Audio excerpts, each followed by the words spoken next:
ആദ്യം മനസ്സ് തുറന്നൊന്ന് പ്രാർത്ഥിക്ക്. എല്ലാം നേരിടാനുള്ള ശക്തി ദൈവം മോൾക്ക് തരട്ടെ.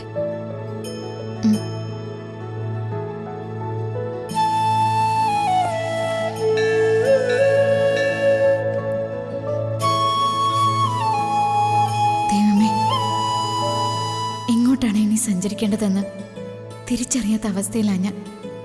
എൻ്റെ സങ്കടങ്ങൾ മറ്റുള്ളവരുടെ കണ്ണീരാവുന്നുണ്ട്. ഞാൻ കാരണം മറ്റുള്ളവർ കരയാതിരിക്കണം.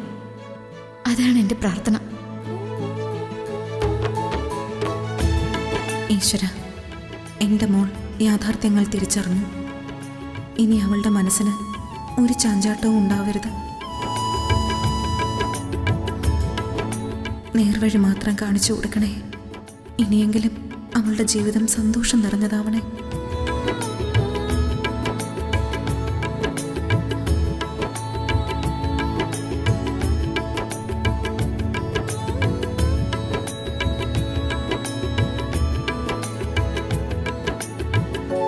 നമുക്ക് കുറച്ചു നേരം അവിടെ എവിടെയെങ്കിലും ഒന്ന് ഇരിക്കാം. വാ.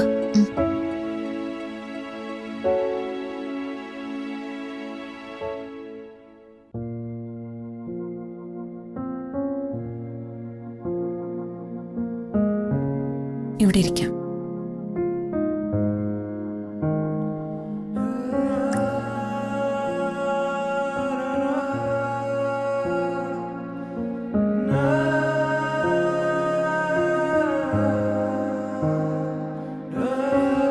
ജീവനെ ഇപ്പോ കോടതിയിൽ കൊണ്ടുപോയിട്ടുണ്ടാവും അല്ലമ്മേ? കൊണ്ടുപോയിട്ടുണ്ടാവാം മോളെ. പത്രങ്ങളിലൊക്കെ നമ്മൾ ചില വാർത്തകൾ വായിക്കാറില്ലേ? അവരെ അറസ്റ്റ് ചെയ്തു, കോടതിയിൽ കൊണ്ടുപോയി, ശിക്ഷ വിധിച്ചു എന്നൊക്കെ.